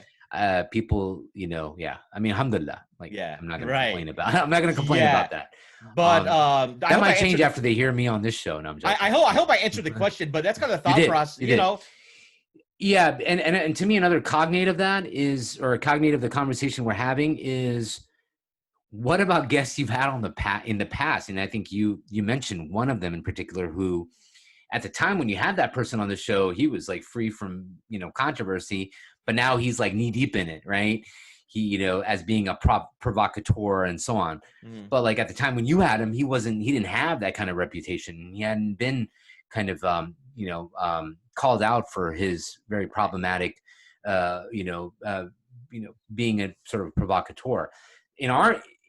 So just if I can be clear, like with diffuse congruence, we've had people on the show who have later, right, Yeah. been either publicly been accused, or it has been brought to our attention by privately that a person engaged in very much the same kind of behavior that I talked about earlier. Mhm. Moral turpitude, sexual improprieties. What do you do then? Mhm. So I've decided, I mean, again, this is just me making the editorial choice to leave that content up there. So I'm not going to, post facto like dox this person or remove them from our platform, or Right. put a, a la Disney Plus or something, like with Bambi or whatever. Like I'm not going to put a disclaimer on that episode and say, okay, this person has now been accused of, so and so. So like, again, that's just that's a personal decision, editorial choice or decision. So how would you, or maybe how have you Yeah. negotiated that kind of thing, right? So I think that Sim is whatchamacallit. He's got creative control, right? Okay. Those episodes are gonna stay up, and I Yeah. agree with the decision to leave it up. I don't Okay. think there's That one helps me kind of validate my own kind of way of thinking. So. There's one episode that like we had up that if we took it down later just because it was so boring. It like if we were worried about people driving and like listening to it and maybe falling asleep, so we just took it down. And we like, tell them this is a public hazard because people are going to be driving on the road and they're going to fall asleep, and we're going to yeah. So I mean, this was an early episode. This because I remember I was on the show. I wasn't the host, and I heard this show. And I'm listening to this show, and I'm like, this show sucks. I call it like, what would you like? What's going on? Like this guy, like I mean, So I mean, and we've done a lot of we've recorded and then didn't air it because it didn't go well. Right. We've had that too. I have thoughts on that, but like this was a show we aired because it was funny because Sorry, did you say you had some technical, like, it didn't record properly? Sorry, that's what I heard. I mean, sometimes we have to use that excuse because you don't want to hurt the feelings, but one time you're saying that the content was just so boring. Like I remember one time we had a guy running for like a local political office, and we met him locally, and he seemed he was cool and like down to earth, and we're like, all right, he'd be like, we got a good vibe from him. He comes in studio, and it's like he brought his PR guy with him, and every 2 minutes, every time we ask him a question, he's gonna look back and like, and I'm like, this is like, it was the only time in my life I've done a show with Mort, and he was like, we look at each other, we have nothing to say. We're kind of like, I guess that's it, and like we just, and that's saying. Like we all had like ijma immediately. The guy walks out, and we're like, that was the worst episode ever. We need to do another recording now to like just wash ourselves of it. Palate cleanser. But alhamdulillah, like we've never had that happen. I mean, we've had technical problems where we had to not air, or we've been unable to air content. Because the recording was so bad, or people, so things like that. Okay. I can't think of an instance where it was based on, like I said, either the content being. Although as a listener, I'll be honest. I mean, I've listened to past episodes of ours and cringed. Either at the quantity, or certainly with regards to the quality of the show, but also I've cringed because the guest was just not very engaging at all. At all. I mean, but I think going back to your original question, like I don't think we would post dox somebody, right? I don't think even if someone, because, it's part of to me, it's part of the journey, man. It's like, like the idea is like you're documenting 2016 and now 2020 of Mad Mamluks. We have two, it's like people get a gripe and people can see it. People can see, and I think people can go back and listen to an old show with a guest that maybe someone we wouldn't bring on today. Yeah. And see trends, see how trends are happening, right? There you go. I think you're right. It's like a historical record almost. Right. Yeah, it becomes like a historical record. I agree with you. Although, we both acknowledge that we live in a climate, though, where, people can get doxxed and canceled for, tweets that they made 10 years ago, right? Right. And so it's like, we always have that kind of, we're always on the chopping block, as it were. Like tomorrow, a past guest of yours is going to get accused of something, or let's say even proven. It is proven that they were guilty of something. Yeah. And you, as a content provider, decide to leave that up there. People are going to come after you, man, or people are going to come after us. So it's like we have to, we take that. We take ownership of that possibility. Do you have any follow-up questions? Because there's one. I want to take a segue. Unless you have something else to add about this. No, I so far, okay. I'm glad we've covered a lot of this ground. So the one thing I think we also talked about was how we are dealing with so Mad Mamluks, to be very frank, is seen as we talked about people we're kind of like a polarizing podcast, right? Yeah. We're not gonna I guess some of us we run our mouths openly, some on social media. I think I'm kind of tempered in a way. I temper it because I'm still about building relationships with people who are think different, but at the same time I'll pop off and say something and then somebody will take a clip of it and put it on Twitter and boom, it goes, right? Yeah. But then I always try to reach out to people on the other side and see hey, this is not really what the intent was, but But bottom line is we are I think labeled as being a platform of the Akh-Right. If I may, the term a term. I didn't think we were gonna go there, but okay, that's fine. I actually want to and it's almost. I said last night, when we talk about people, why are people upset about the Mad Mamluks? When I look on Twitter, these are people who don't listen, I don't think are listeners of our show, right? But it's because there's a frustration that people listen to the show, right? And wait, there's a frustration with what? Sorry. That there's a following, that the Mad Mamluks is has a following. Got it. And it's been going for 4 years plus now, 200 episodes, and they're this is so we are seen as a symptom of the problem of the community, that we're we represent this misogynist, right patriarchy, almost some kind of semi-white supremacist, race, whatever. Proud Boys. Proud What's right. Proud Boys? Yeah. And then so this Akh-Right term gets thrown around, and then we have it's a new term. It's a newer term. I find it interesting because I've asked, even some of our former guests have come to me and kind of said, you guys are alt bros or that, right? Original guests who came on in the first year or two, and I'm well, what does that mean? What does that actually mean? What are the pillars of that? Right. And they were well, that's this typical alt bro response. You ask for pillars. I'm well, yeah, if you're gonna label something, we want to know what it is, right? But I know you've been drinking too much Jordan Peterson Kool-Aid, man. Yeah, exactly. Yeah, but I think it comes. I have some thoughts on it, but I wanted to sure. This kind of frankness, because I think you would be, I would assume you'd be someone critical of the Akh-Right or the whatever that is, but I'd like to get your take on some of that. Wow. Yeah. So I wasn't really prepared. So I hope I come across as cogent. I think anyone who follows me on social media, Twitter especially, knows that I'm not a fan of Donald Trump's. I'm not a supporter of the administration.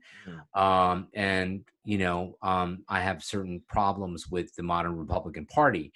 And so, and so anyway, I think that's clear. Although I will say, going back to kind of just really quickly going back to what we were just talking about, I would love to have a conversation with a guest on the show who is an adamantly, MAGA hat wearing, dyed in the wool conservative, Republican. I would welcome that. And, and where people may dismiss us, or where we come across as being, oh, these guys are obviously, California granola crunching hippies, tree huggers, and we are Democrats or dyed in the wool Democrats.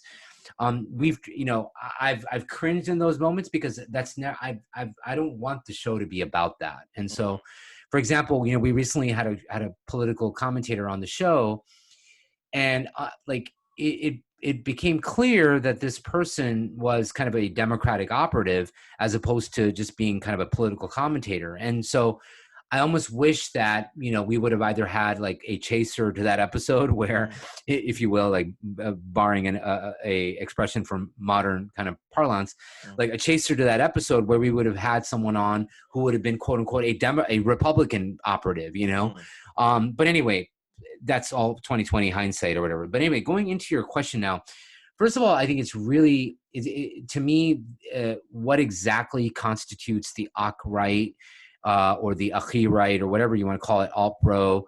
I don't know. So I think it's still kind of TBD.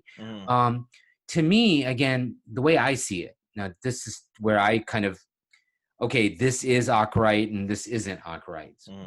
If a person is anti-liberal or anti-democratic party or anti-Biden or anti-left or anti-neoliberal, whatever you want to call it, right? That to me isn't, and because again, people will often accuse me of, oh, well, you want to just dismiss a person as being Akh-Right because they happen to be anti-democrat or anti, Biden or anti, liberal, whatever. No, that's definitely not my sort of calculus with regards to what I consider to be Akh-Right. Sure. To me, there's a huge gap, a gulf, a huge difference between being anti all of those things I just mentioned and being straight up MAGA hat wearing, pro-Trump, COVID truther, anti-lockdown dude. And so to me, like, there's like a series of check marks that you have to check off before I would dismiss you as being Akh-Right. So just to restate what I just said, is that,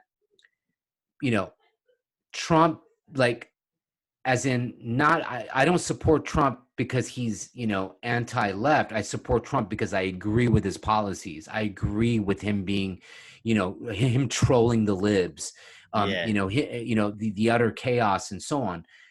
That to me is one check. Another check is like, you've bought into this whole like COVID truther, conspiracy theory, whatever. Yeah. You have bought into this what was the other? Like lockdowns, mask wearing. It's proto-fascism, and Governor Whitmer is Hitler, and who's your mayor in Chicago? That dude's Hitler because they have these lockdown measures. No, can you actually Can you back off the mic a little bit? You're actually popping now. Sorry. You got rolling, so I got passionate. Yeah, just sit back and then keep ranting. Yeah. Just continue. Sorry, it was like clipping. I'm like, I don't want to edit this out. Go ahead. So I don't want to edit the. Keep ranting. Sit back and keep ranting. That is awesome. Yeah, I'm getting to that point where you got to go with the hadith. Where the prophet says, like, if you're having an argument, like, you should sit down if you're standing, and if you're sitting down, you should lay down or make wudu. So I'm getting into that zone, so I should probably just sit down anyway, or sit back anyway. Anyway, I've kind of ranted. So to me, I think the people who there's someone that comes to mind when you mentioned that, who's been on both of our shows, by the way. Oh yeah, absolutely. But like, and I would have him on in a heartbeat. To talk about Islam, to talk about his organization, all of that stuff. Right. But I think that I think a lot of people like what I see is, and I'm gonna like, just because again, I'm not like, this is my show, so I'll just name drop a bunch of people who I think are being lumped in as the alt-right, as the Akh-Right, right? Sure. So you got the Daniel Hakikachu. Okay. You have the Sheikh Abdullah Hamid Ali. You have Dr. Shadi al-Masri, Ismail Royer, Nabil Aziz. these are like and that's, but I'm like, I look at all these people and I'm like, okay, but there's some things they agree on, but a lot of things they don't, right? Sure. But at the end of the day, I'm like, it just seems like a broad brush to like label and dismiss. I agree. You know what I I mean? completely agree. And I would So, never take that position. you know what I'm saying? So I think that I don't think any of those individuals that I mentioned, I didn't mention the one person that, you know, you and I are thinking about, but I don't think any of those people could have voted for Donald Trump. Well, Nabil Aziz Maya, he's my boy, by the way, but he's in Dubai. If he could, he probably would have, but he's not. He can't even vote. So, he's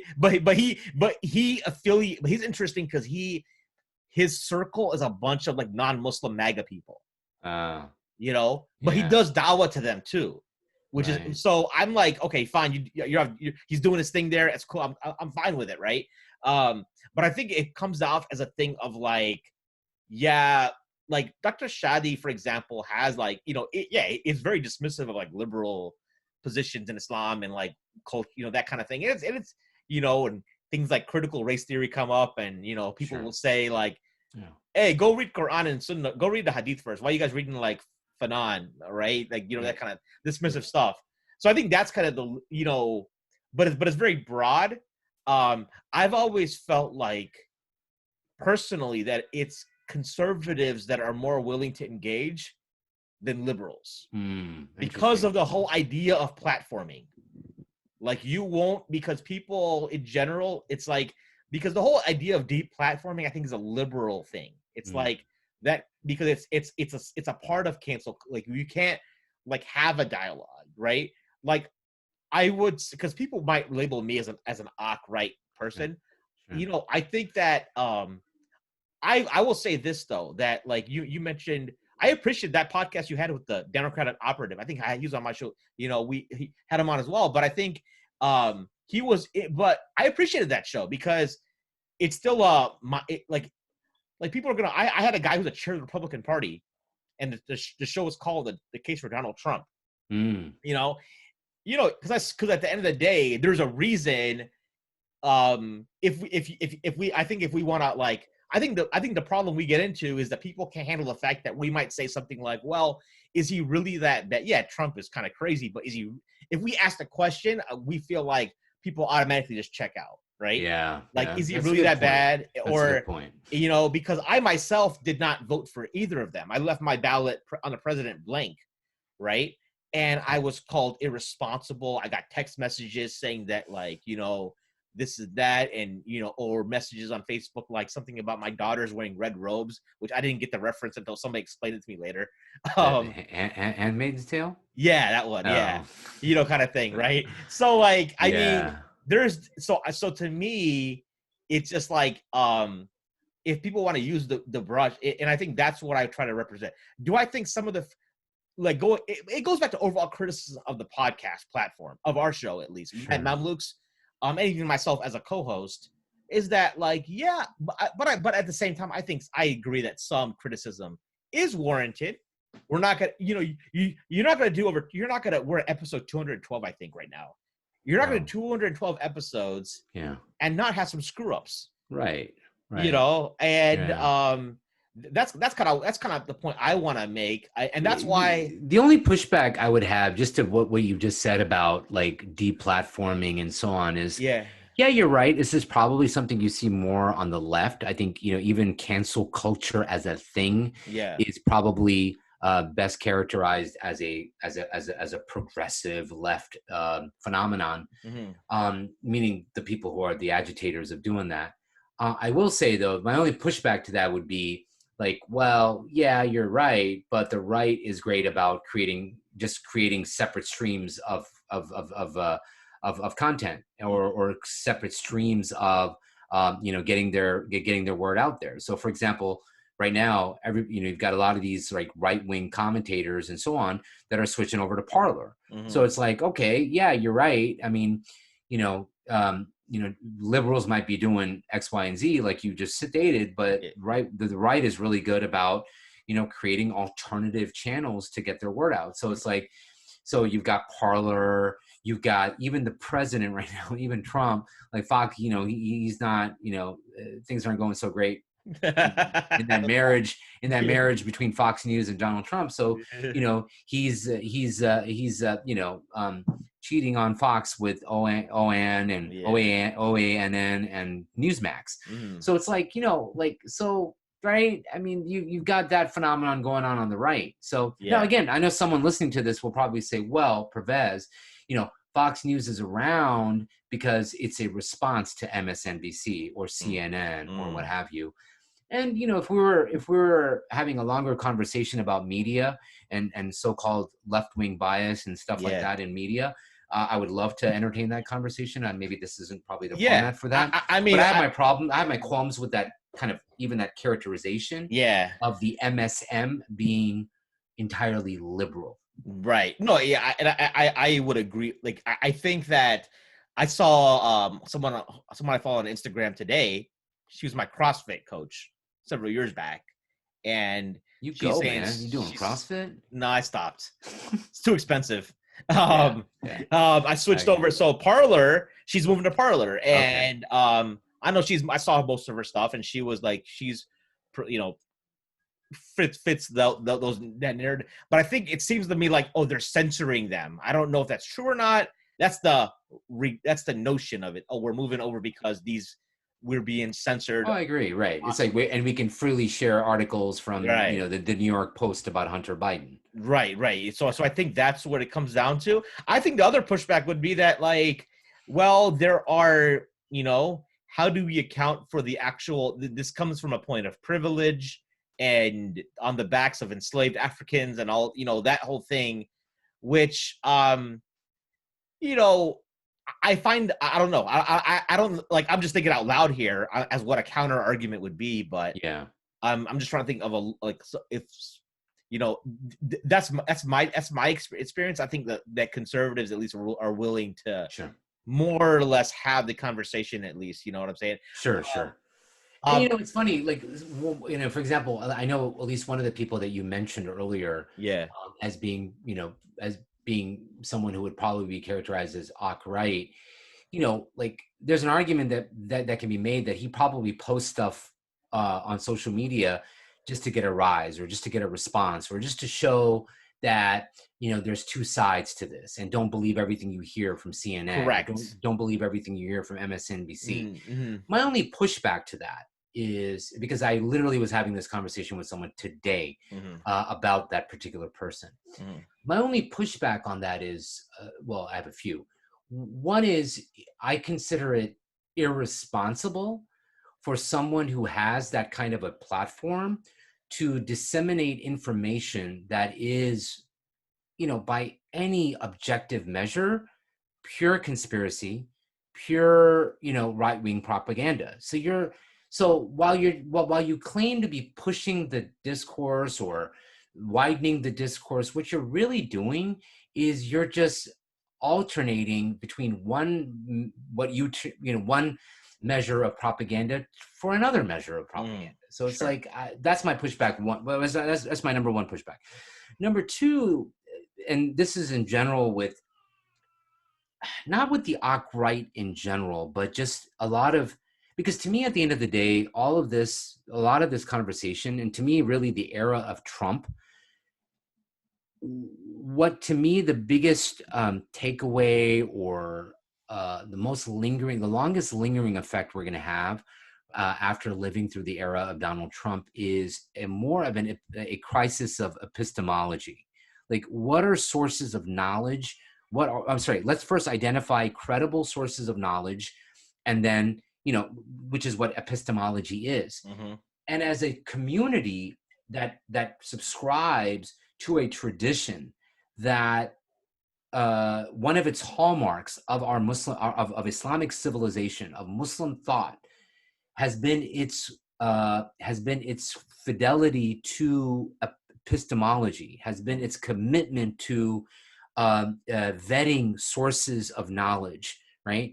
The whole idea of isnad, the whole idea of tawatur, all of that comes from our commitment as a civilization to epistemology, our commitment to what are verifiable sources of truth and knowledge. Yeah. And so to me, when you say, okay, that's okay in the religious realm, but here I am commenting on political issues, and I'm going to throw that entire methodology out the window.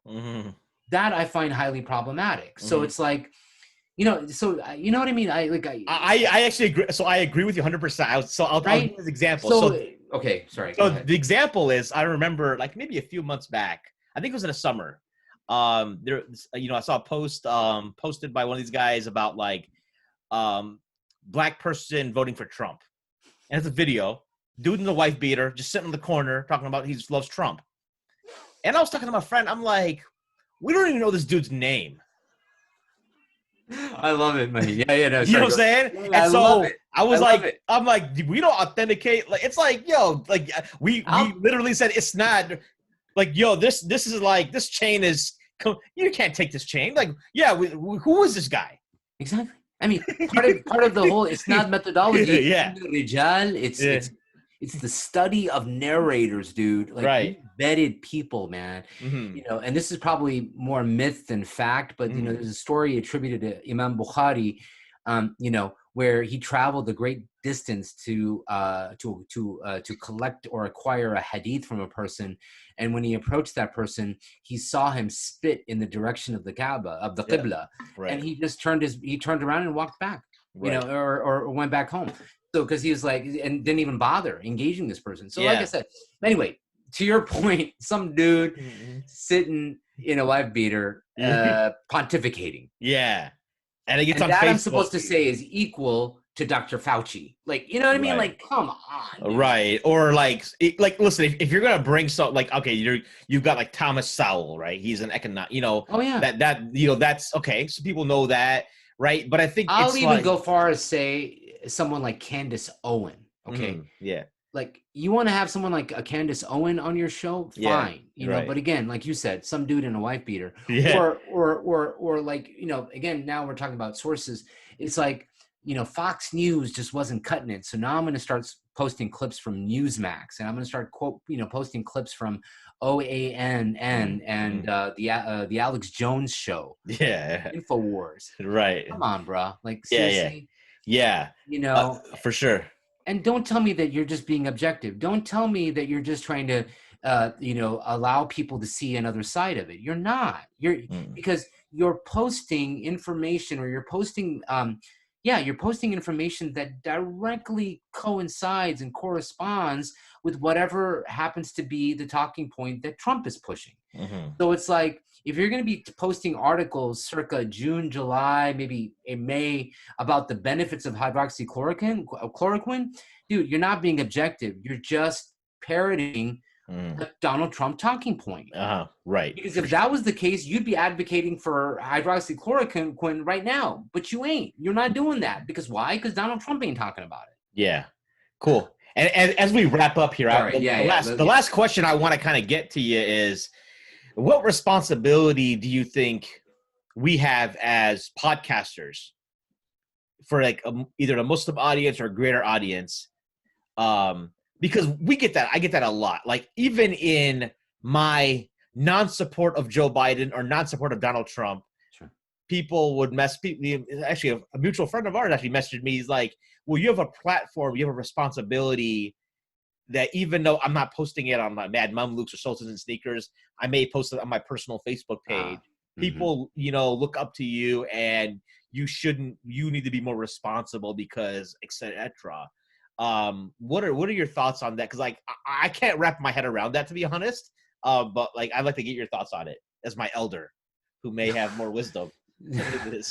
So could you be a little bit more specific, because I'm trying to understand what exactly you're referring to? Okay, it can be a number of things, right? So the idea of bringing Noman Ali Khan is the more recent example for Mad Mamluks. Do we have are we being irresponsible for, and are we going to, like, the brother who called into our show, he's like, we are sending a message that it is okay to commit, like, even if you're accused of improprieties, to ignore the accusations, whether you're innocent or not.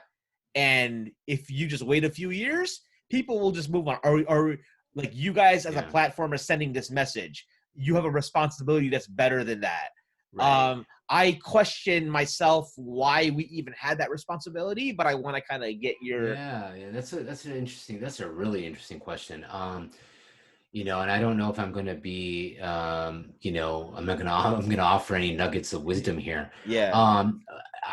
I feel as though, yes, I mean, I think we bear a certain level of responsibility about, but again, where do you draw the line? I don't know. And I think that's like kind of an editorial decision that we all have to make for ourselves.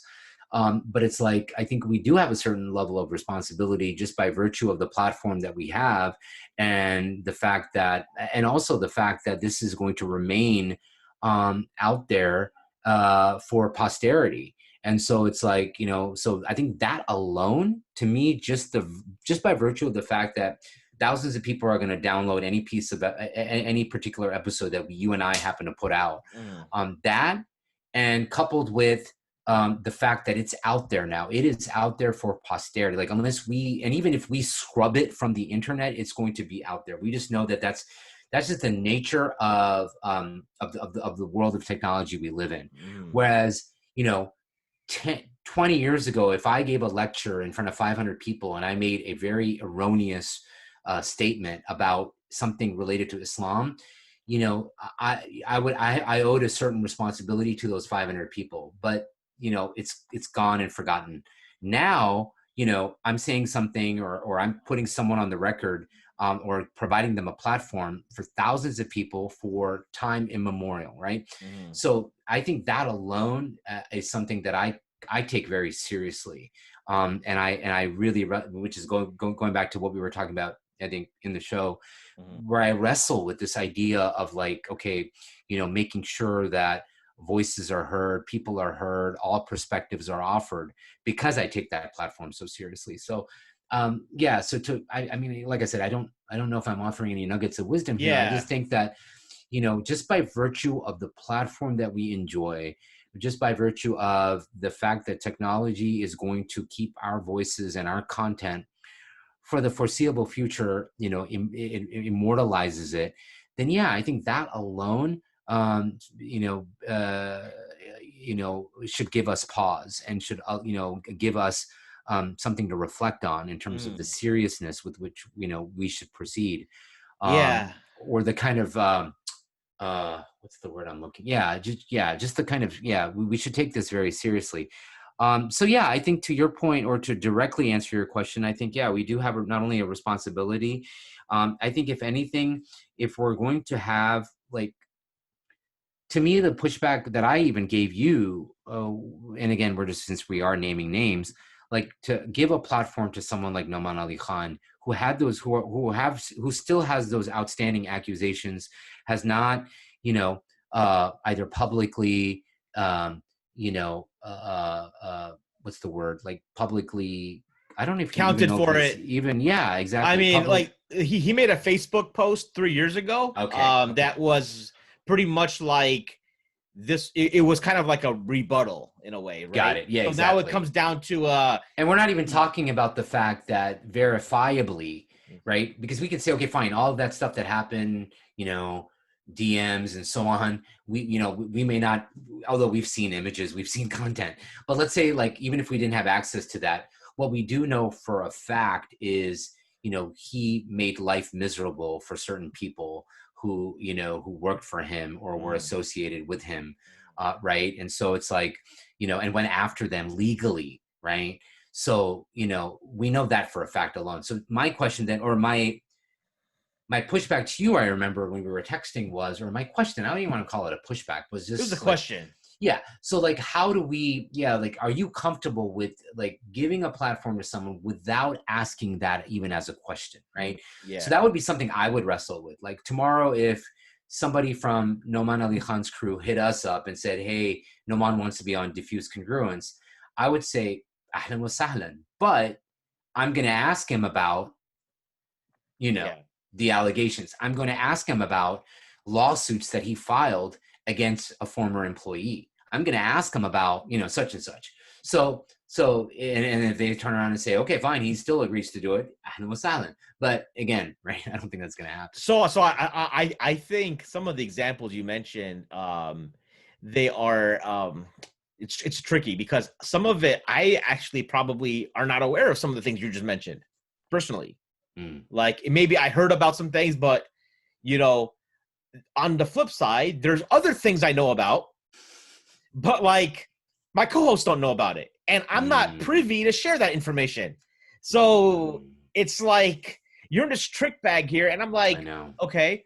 And some of this stuff is honestly like, oh, I heard it 3 years ago, and I forgot, and somebody reminded me after the show. Totally, yeah. I mean, that happened, you know, That and happens. so now And it it's happens like, all the time. Yeah, we you can't keep know, up with the latest. Yeah, right. Even stuff you say, because like one of the brothers on Twitter, he posted our Omar Muzaffar like interview again, and he was like, listen to what the Mad Mamluks actually said on the show. And I was like, I said, I appreciate you sharing. I went back and listened to that, and I was like, oh, okay. It's like I forgot what I said. And I wanted, so on the recap show, I made sure I communicate. I try to communicate, you know, some of those points to make sure, hey, like, well, actually, yeah, I still agree with that. I think it's just like what it's like, oh, well, I'm not thinking about that right now. Kind of went to the, you know, back of my brain. So I think that I think the way I appreciate your advice on the responsibility, because I think at the end of the day, if you slander people, if you do this, they can hold you to account on the day of judgment for it. See, that's the thing. Yeah. And what I say is, even if allegations, like, again, credible allegations, I'm not talking about, like, you know, we talked about, you know, someone saying that this person has, you know, permissive views on CL, you know, taking CVE money, like no. But like, if there are credible allegations being made against a person, like, I have to wrestle with the fact that on the day of judgment, Allah might ask me, like, why did you give this person a platform, right? Or if you gave that person a platform, why didn't you inquire about it, or have a conversation about it, or have them go on the record about it? Allah, I mean, I don't know if that. I pray that God doesn't do that, but I'm saying that I don't know. But I will say, like, the antidote. So the way, and this goes back to kind of your question about my thoughts on, you know, our responsibility and so on. My antidote to a lot of what you've said, or, you know, the way I've inoculated myself and diffused congruence from a lot of what you've mentioned, is that we just have avoided thrusting ourselves into controversy. So, right. and that is not to, you know, that's not because we're, you know, reluctant, or we're scared, or, you know, whatever, you know what I mean, or we're fluffy. It's not any of those reasons. It's because we just, I feel like a lot of that stuff is ephemeral. It's here today, gone tomorrow, like you said. I mean, you know, I can't even think about what happened 3 months ago, let alone 3 years ago. But, and so it's like here today, gone tomorrow. It's like flavor of the week, controversy of the week, uproar of the week, you know. So it's like, we have decided, again, as a show, to avoid any of that stuff. So, for example, if your business is polemics, if your business is refutation, if that's like your shtick, you have plenty of other platforms that will welcome you, but you're not diffuse congruence stuff, you know, material. Let me. I don't know if I told you this. There is one before this episode. There's one show that we've had, that is got the most pushback prior to this show. I think this show might be beating it, but I think from the point of like people calling me and saying that like you're spreading batil and you might like have to be held accountable in the day of judgment for this kind of stuff. So I would remove the show, kind of thing. Wow. And it's a topic and guest you've also had on, so I'll leave it at that. But we'll talk off mic. Yeah, but and by the way, he's gonna be on the show in a few weeks, so it is what it is. If people are making like a Venn, like a series of Venn diagrams, they're gonna figure out who this person is. Just by virtue. He was on both Mad Mom Looks and Diffused Congruence, and we'll be on Solstice and Sneakers in a few weeks. So you should, you know, that Venn diagram is gonna shrink in about 3 weeks. And plus, I think I've openly mentioned it on other shows. So since you know, But yeah, to me, it's like, And I'm just curious, like, okay, so you said that, yeah, let's not get into specifics, but there was a great deal of pushback that you had yeah. So what on that happened was show. is that like Yeah. people who we knew in the scholarly community, this was more from Mm, this was like from people of like ulama, were like, this is and after we done recording, I'll share with you the story. no, that's I fine. made, Yeah. when we're offline. But I think that's where it was we were like, okay, because that was mentioned, but we were like, that's kind of like, we also looked at it as like, well, our intent is, it's like, how do we draw the line? Our intent isn't to corrupt people's understanding. Yeah. We also believe people have agency. Like, That's I right. think, but person at the end of the day, it's like, I assume my listener is an intelligent individual that can pick up on things and has their own views, and I don't expect them to agree with everything I say. If we Yeah. say something, we expect them to verify or take another opinion, because at the end of the day, it's most the way that I think that's just natural. I think that's what we do. I think we hear something, it sounds interesting, we're not going to just buy it right away. We don't do that. We go out and like explore it a little bit more, right? Yeah. Yeah. And I think that's where I think I like to feel like the listeners have a lot of agency, and they're smart, and they're, if they're listening to the podcast, they want to hear engaging conversation, even if some of the stuff might not fit. But this idea that, we're out here to spread deviance, and, that's kind of where it's just like that. But I think there are things that I've seen that we should be more careful with, Yeah. especially when it comes to misrepresenting individuals Yeah. and saying things about people that they did not really say, Exactly. and being a little No, loose, I think we need to, I really think that we need to, and when I say we, I mean people, like whether it's podcasters or people who are out there providing content like this, Right. need to be very earnest and very intentional with trying to create opportunities in spaces where, we prevent or we push back against this kind of balkanization of like where people are getting their information, what people are listening to.